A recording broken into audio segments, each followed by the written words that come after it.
이거 우리나라만 그런 거 아니에요. 이렇게 얘기하고 있습니다. 이거 지금 국민 눈높이에 맞는 발언입니까? 저희가 지금 IMF 위기를 당한 것도 아니고 금융위기 상황도 아니고 전쟁이 난 것도 아닌데 금융시장이 사실상 거의 지금 붕괴 수준이잖아요. 우리 금융당국이 최종 책임자로서 여러 가지로 국민들께 신뢰라든지 이런 측면에서 저희들이 제대로 부응하지 못한 이런 부분에 대해서 송구하게 생각합니다.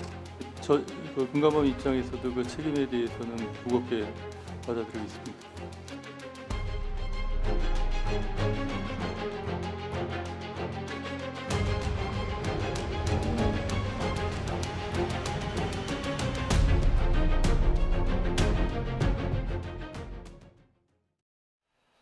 네, 삼성전자에 이어서 SK하이닉스도 역대급 실적을 발표했습니다. 하지만 증시의 하락은 막지 못했는데요. 어제 코스피 6% 가까이 하락하면서 6천선까지 무너지고 말았습니다. 이틀째 증시가 폭락하자 당국은 증시 변동성을 키운 단일 종목 레버리지 ETF 관련 추가 대책을 내놨는데 관련 내용들 자세하게 짚어보도록 하겠습니다. 이정환 한양대 경제금융학부 교수 나왔습니다. 안녕하십니까? 네, 조금 전에 화면에서도 나왔지만 국회 앞에는 근조 화환이 늘어섰습니다. 투자자들의 마음을 잘 대변하는 것 같은데 지금 이틀 동안 폭락이 이어졌거든요. 어떻게 진단하십니까? 사실 어제는 반등을 할 거라고 예측하는 분들도 꽤 많았는데 SK하이닉스 실적이 예측치보다 높다라고 하면은 그걸 모멘텀 삼아서 떨어진 거 반등하지 않을까라는 기대감이 있었는데 이제 9시 전에 이제 장전에 발표한 하이닉스의 실적이 그렇게 썩 좋지는 않았다. 그러니까 굉장히 좋았지만 시장에 아주 높은 기대는 못 미쳤기 때문에 그다음에 이제 주주 환원 정책 같은 것도 좀 미흡했다라는 약간의 의견들이 있으면서 좀 이쪽에 좀 불안감들이 생긴 것들이 아니냐. 그러니까 영업이익이 빠르게 보통 늘어나고 그다음에 시장이 원했던 거는 기대치보다 조금 더 많이 오르는 거였는데 지금 어마어마하게 좋은 실적을 내고 있지만 워낙에 지금 눈높이가 높다 보니까 시장이 좀 부응을 못했고 그것이 발단이 되면서 어떻게 보자라면 이 메모리 반도체의 업황이라든지 이런 것들에 대한 약간의 불안감이 커지고 그다음에 여러 가지 시장의 요인들, 중국의 반도체 요인들이라든지 아니면 시장의 어떤 제도, 지금 레버리지 ETF에 대한 얘기들이 계속 나오고 있는데 레버리지 ETF 같은 것들이 몰리면서 주가 하락을 유도한 것이 아니냐라는 이야기들이 나오고 있다는 말씀 드릴 수 있을 것 같습니다. 결국은 하이닉스가 굉장히 실적이 좋고 영업을 잘하고 있긴 한데 지금 투자자의 기대 수준이 그 정도 기대 수준이 아니거든요. 반등을 하려고 하면은 그거보다 더 잘하는 것들이 나왔어야 되는데 어제 조금 미흡한 것들이 어떤 시장 심리를 좀 위축시키고 말씀드린 것처럼 전반적인 메모리 반도체 업황, 그러니까 중국의 추격이라든지 아니면 이런 계약에 대한 문제, 영업이익에 대한 전망 이런 것들 겹치면서 주가가 좀 많이 떨어진 것이 아니냐 이렇게 평가를 하고 있습니다. 예, 컨퍼런스 콜에서 주주 환원책 같은 것들 안 나온 것도 일부 실망감을 더한 것 같고요. 표현이 조금 그렇습니다만 요즘 정말 툭하면 사이드카다, 서킷 브레이커다 이런 소식들 많이 볼 수가 있습니다. 이게 세기도 힘들어서 저희가 자료로 한번 준비를 해봤는데 한번 보시죠. 자, 코스피와 코스닥을 합쳐서요. 사이드카가 70번입니다. 지금 7월이거든요. 7월까지 70번 발동이 됐고 서킷 브레이커 역시도 13번 발동이 됐습니다. 관련 제도가 도입된 1996년 이후 지난해까지 30년 가까이 쌓인 발동 횟수의 절반을 이미 7월까지만 해도 넘어섰다 이런 얘기들이 나오는데 이게 지금 어쨌든 변동성을 좀 잠재우기 위해서 일시적으로 취하는 조치 아닙니까? 제 역할을 하기 충분한 겁니까? 일단은 필요한 어떤 제도라고는 당연히 말씀드릴 수 있겠고요. 이런 것 특히나 이제 사이드카가 발동되면 프로그램 매매 같은 것들이 정지가 되면서 기계적인 알고리즘 트레이딩에 따른 어떤 급락이라든지 급등을 막는 이런 효과들이 분명히 있다는 말씀 드릴 수 있을 것 같습니다. 다만 이제 업황 자체가 지금 변동성이 굉장히 심하고요. 그러니까 지금 리스트들이 굉장히 크게 나오고 있는데 미국-이란 전쟁이라든지 국제유가 급등이라든지 미국 기준금리 인상, 그다음 기술주 약세, 그다음에 중국 반도체 이런 여러 가지 이슈들이 대외적인 요인이 큰데다가 아무래도 우리나라 반도체에 대한 의존도가 굉장히 크거든요. 장에 반도체에 대한 의존도가 너무 크다 보니까 한 50%가량 거의 가다 보니까 이쪽에 그러니까 반도체 주식이 조금만 흔들리게 되면은 사이드카라든지 이런 것들이 발생할 수밖에 없는 상황들이 만들어진 것들이 아니냐라는 이야기들이 나오고 있습니다. 결국은 제도 자체는 필요하다. 서킷 브레이커라든지 사이드카 제도 자체는 당연히 필요한 제도라고 보시면 될 것 같고 지금 우리나라 주가에 너무 반도체 지수의 영향, 반도체 부분의 영향이 굉장히 크고 이 반도체 부분이 글로벌리 이제 지금 미국이란 전쟁이라든지 아니면 중국 반도체 역진 이런 것들에 따라서 변동폭이 워낙 큰 상태이기 때문에 이런 영향에 따라서 이제 자동으로 발효되는 것들이 아니냐는 이야기 나오고 있습니다. 다만 이 폭 자체가 3%, 8% 폭이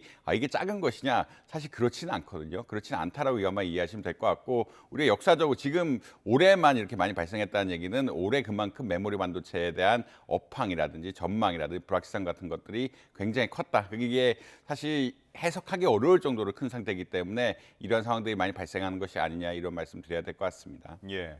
일단 오늘과 내일 거래일이 남아있긴 합니다만 지금 7월 월간 낙폭을 보면 마이너스 33%가 넘습니다. 그러니까 시간이 좀 흐르고 봤을 때 대체 2026년 7월에는 무슨 일이 있었냐 하고 기억이 될 정도인데 이전에 외환 위기나 금융 위기 때보다 또 더 심한 것 같아요. 그때 당시에는 30%까지는 안 넘었잖아요. 뭐 한 달에 30% 내려간다는 일은 흔한 일은 아니고요. 특히나 이제 외환위기 상황과 금융위기 상황과 지금 좀 다르거든요. 지금 경제 성장률을 오히려 높게 보면서 금리를 인상하자라는 이야기가 나오고 있는 이런 상황이라고 보시면 될 것 같아요. 물론 한 번 인상을 했지만 한 번 더 인상을 해야 되는 것이 아니냐는 이야기가 나오고 있을 정도로 경제 자체는 굉장히 좋고 수출 역시 역대급을 하고 있는 상황인데 지금 주가의 변동폭이 크다라는 말씀 드릴 수 있을 것 같고요. 이런 이야기는 어떤 거냐면 이제 경제적인 문제라 펀더멘탈에 대한 문제라기보다는 어떤 투자자들의 심리라든지 아까 말씀드린 것처럼 기대치에 대한 이야기들이 계속 나올 수밖에 없다. 그러니까 사실 예상보다 기대치가 굉장히 높으면서 그러니까 투자자 수준이라는 게 주가가 사실 3천에서 9천까지 굉장히 빨리 올라간 것은 투자자들이 영업이 굉장히 빨리 늘어날 것이라는 기대치들이 반영이 된 거거든요. 그리고 기대치 수준이 워낙 높은 상태에서 불확실성한 요인들이 크다 보니까 이런 일들이 좀 발생하는 것이 아니냐. 그러니까 이제 30% 수준 자체는 굉장히 크다라고 말씀드릴 수 있을 것 같고 다만 이제 IMF나 금융위기와 비교하기는 어려운 거는 그때는 경제 장치에 큰 충격이 있었는데 지금은 금융시장의 불확실성이라든지 제도적인 요인에 따라서 발생하는 거기 때문에 펀더멘탈하고는 그렇게 상관은 없는 이슈라고 아마 이해하시면 될 것 같다. 그렇지만 굉장히 불확실성이 크기 때문에 뭐 소비자 심리라든지 이런 것들에 또 투자 심리라든지 이런 것들에는 부정적인 영향을 미치고 있다 이런 말씀 드려야 될 것 같습니다. 예. 이 변동성의 그 한 중심에는 역시나 반도체, AI 관련 종목들이 있을 것 같습니다. 특히나 삼성전자, SK 하이닉스.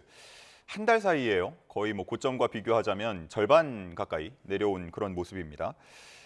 이전에도 계속 AI 고점론, 거품론 이런 얘기들 많았잖아요. 어떻습니까? 그에 대한 해석이 좀 달라지는 겁니까? 사실 어제 마이크로소프트하고 이제 오늘이죠. 사실 마이크로소프트하고 메타, 그 페이스북 기업의 영업이익 영업이익이라든지 실적이 나왔는데 예. 지난 분기 실적이죠. 마이크로소프트 같은 경우에는 클라우드 사업 같은 것도 잘 되면서 실적이 좋거든요. 실적이 좋다라는 이야기는 어떤 거냐면 AI라든지 이런 것들이 실효를 고 있는 것이 아니야. 영업이익 역시 뭐 시장의 전망치를 약간 그러니까 상회하면서 마이크로소프트 같은 경우는 괜찮은 거 아니냐라는 의견이 나오고 있지만 또 메타 같은 경우에는 매출은 늘었지만 어떻게 보자라고 하면은 그 영업이익 같은 게 좀 수익성 같은 게 좀 떨어졌거든요. 수익성이 떨어지고 자본 지출 우리가 데이터 센터 같은 걸 더 많이 짓겠다는 의견을 하다 보니까 이게 수익성이 날 것이 그런 이야기가 어떤 거냐면 이렇게 큰 기업에서도 좀 의견이 엇갈리고 있다라는 말씀 좀 드려야 될 것 같고 그러니까 AI 고점론, 뭐 반도체 고점론이란 것은 이제 데이터 센터 수요라든지 이런 것들이 지속될 것이냐에 대한 큰 맥락이라고 보시면 될 것 같은데 대형 기업들 역시 일부 기업들은 굉장히 성과가 잘 나고 있고 또 다른 기업들은 성과가 안 나고 있으니까 이것이 어떻게 갈지에 대해서 조금 사람들이 불확실해하는 측면들이 분명히 있는 것 같다는 말씀 드릴 수 있을 것 같고요. 그 다음에 이제 아무래도 메모리 반도체라든지 반도체 주가가 너무 많이 너무 빠르게 오르다 보니까 기관들이 기본적으로 매도하려는 인센티브 이런 것들이 겹침에 따라서 주가의 변동성이 좀 클 수밖에 없는 이런 상황들이 발생을 하고 있다. 더군다나 이제 레버리지 상품까지 겹쳐 있다 보니까 이 레버리지에 대한 좀 지나친 의존도 이런 것들이 겹치면서 주가가 좀 크게 변동하고 있는 것이 아니냐. 실적 자체는 어제 SK 하이닉스 역대급 실적이거든요. 너무나 좋은 실적을 거뒀는데 그럼에도 불구하고 좀 시장 기대보다 약간 모자르다 보니까 이런 큰 여파가 나올 정도로 좀 시장의 불확실성이 크다. 아까 마이크로소프트와 메타 이야기처럼 시장의 뭐 대기업 자체의 불확실성이 큰 상황이기 때문에 어떤 개인 투자자들은 좀 조심할 수밖에 없는 이런 상황들까지 이어지고 있는 것이 아니냐 이런 말씀 드려야 될 것 같습니다. 예.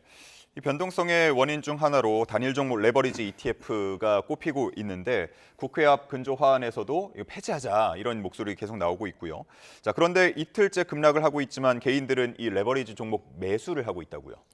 이제 아무래도 주가가 반등할 것이라고 예측을 하게 되면은 이게 바닥이다라고 생각을 하게 되고, 바닥에서 주가 오를 거를 생각하면 2배를 올리는 것이 사실 굉장히 좋은 전략이긴 하거든요. 워낙 30% 이상 지수가 빠지다 보니까 주가가 올라가야 되는 것이 아니냐는 기대감도 역시 있는 것 같고요.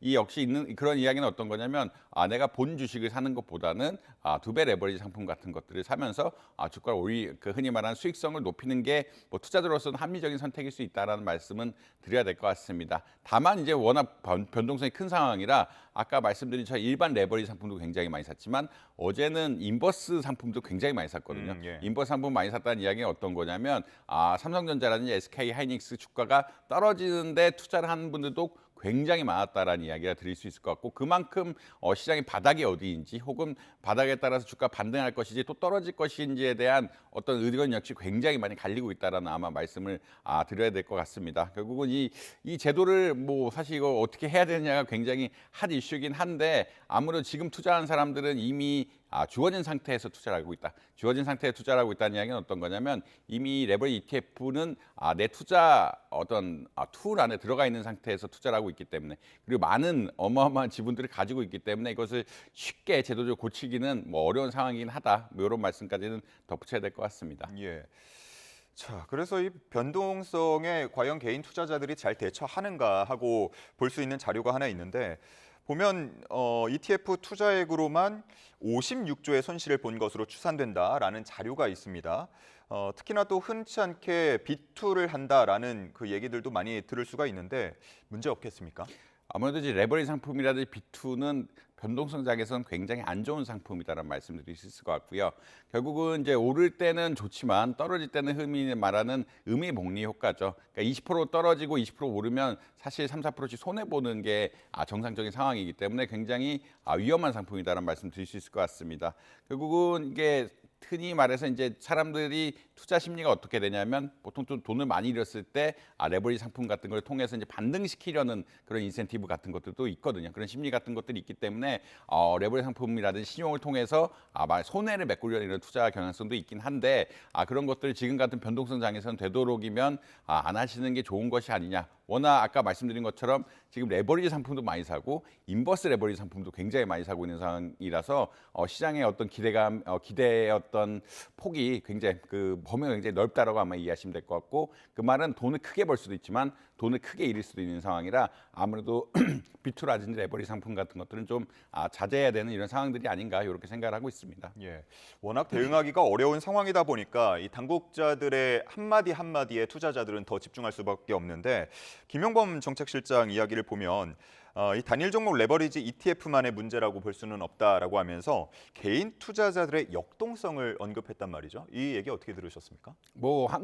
죄송합니다. 한국의 개인 투자자들이 위험성도 높다. 그래서 레버리지 상품 같은 것들을 많이 쓴다는 이야기는 나오고 있긴 한데, 근데 아무래도 정책실장의 어떤 이야기로서는 좀 부적절한 것들이 아니냐가 보통 시장의 평가인 것 같습니다. 그건 이 판을 만들어 놓은 거, 사실 만드는 것이 이제 정책실장의 의견이라는 이야기들이 굉장히 많이 나오고 있는데, 이런 것에 대해서 책임을 회피하는 것처럼 느껴가지고 사람들이 굉장히 반발이 많다라는 이야기는 드릴 수 있을 것 같고요. 그런 이야기가 어떤 거냐면, 이 사실 부동산하고 달리 주식은 또 특징이 하나 있습니다. 부동산 같은 경우에는 담보 가치가 남아 있는데 주식은 팔아버리면 아무것도 안 남는 상황들이 발생을 하거든요. 그만큼 30%가 떨어지면은 30%가 떨어진 만큼 이제 국민의 자산이 줄어든 것인데, 이것에 대해서 일부 뭐 어떤 평가를 내리고 이것을 흔히 말해서 이거 좀 잘못된 좀 정책적인 미스가 있었다라는 이야기를 하고 갔어야 되는데, 이것을 개인의 책임으로 돌리는 이야기를 하다 보니까 국민의 눈높이에 맞지 않는 이야기들이 아니냐라는 이야기들이 계속 나오고 있다라고 보시면 될 것 같고요. 이것들을 좀 어떻게 보면은 개인들이 그렇게 성향이 있는 거긴 하지만, 그렇다면은 이미 들어올 때부터 하지 말았어야 되는 이런 정책이라는 의견들이 굉장히 많고, 금융위원회라는 이런 데서 굉장히 경고를 많이 했다. 금융위원회나 뭐 시장에서 경고를 많이 했다는 의견이 나오고 있을 정도로 이건 정책 미스가 아닌가라는 의견들이 나올 수밖에 없는 이런 상황이고, 이거 김용모 정책실장의 이야기는 국민의 눈높이에는 좀 맞지 않는 것이 아니냐, 이런 평가들이 많이 나오고 있다. 이런 말씀 드려야 될 것 같습니다. 예, 어제 저녁에 또 추가 대책까지 발표가 됐는데 과연 좀 작동을 할 수 있을지 지켜보도록 하겠고요. 끝으로 금리 이야기 잠시 해보도록 하겠습니다. 새벽에 FOMC 회의 결과가 발표가 됐는데 금리는 예상대로 동결이었고요. 자, 그런데 위원 3명이 금리 인상을 주장을 했어요. 이게 3명이나 이렇게 반대 의견을 냈다는 거 10년 만에 처음이라고 하죠. 예, 금리 인상을 낸 것은 결국 인플레이션에 대한 우려라고 아마 이해하시면 될 것 같고, 인플레이션 우려에 대한 기반은 전쟁, 이란과 미국과의 전쟁이 기저에 깔려 있다. 그러니까 성명서에도 계속 이야기가 나오고 있지만 이란과 미국과의 전쟁이 이제 불확실성을 키우고 있다는 이야기가 나오고 있고, 이것이 이제 금리를 올려야 될 것이냐 말려야 될 것이냐에 대한 큰 결정으로 가고 있다는 말씀 드릴 수 있을 것 같습니다. 그 이야기 어떤 거냐면, 아무래도 시장에서 보기에는 인플레이션 혹은 연준의 일부 그 이사들이 보기에는 금리 같은 것, 위원들이 보기에는 이제 금리를 좀 올려야 되는 시점들이 아니냐, 물가 상승률이 좀 높고 전쟁 같은 것들이 안정이 안 되고 있는 상황이라고 하면은 금리 좀 올리는 것이 바람직하지 않느냐라는 의견이 있는 것 같고요. 뭐 이제 케빈 워시 연준 의장은 이건 가족 간의 싸움이다라는 뭐 이런 식으로 논평을 하긴 했는데, 뭐 의견이 이렇게 좀 갈리고 있다는 이야기는 어떤 거냐면, 결국은 시장에서는 조금 올리는 가능성에 대해서도 굉장히 심각하게 고민을 하고 있다. 뭐 이런 말씀은 아마 드려야 될 것 같습니다. 물론 이제 케빈 워시 연준 의장이 이번에 발표를 하면서 그 미국 금리 타겟은 2%다라고 명백하게 얘기를 하고, 그다음에 경기가 나쁘지 않고 이런 것들에 대해 전반적으로 이야기를 하면서 9월에 인상 확률이 조금 떨어지긴 했거든요. 9월에 인상 확률이 조금 떨어지긴 했는데, 아무래도 이제 연준의 어떤 3명의 이런 반대 의견이 있다 보니까 시장에서는 이게 좀 더 올려야 되는 것이 아니냐, 또 인플레이션이 장기화되면은 금리 같은 것들이 더 올라가야 되는 것이 아니냐라는 의견들이 나오면서 좀 어떻게 보면 의견이 엇갈리고 있는 양상들을 보이고 있다, 이런 말씀 드려야 될 것 같습니다. 예, 밤사이 여러 가지 소식 들려왔는데요. 잠시 후에 열릴 우리 시장에 어떤 영향 주는지 지켜보도록 하겠습니다. 이정환 한양대 경제금융학부 교수였습니다. 고맙습니다.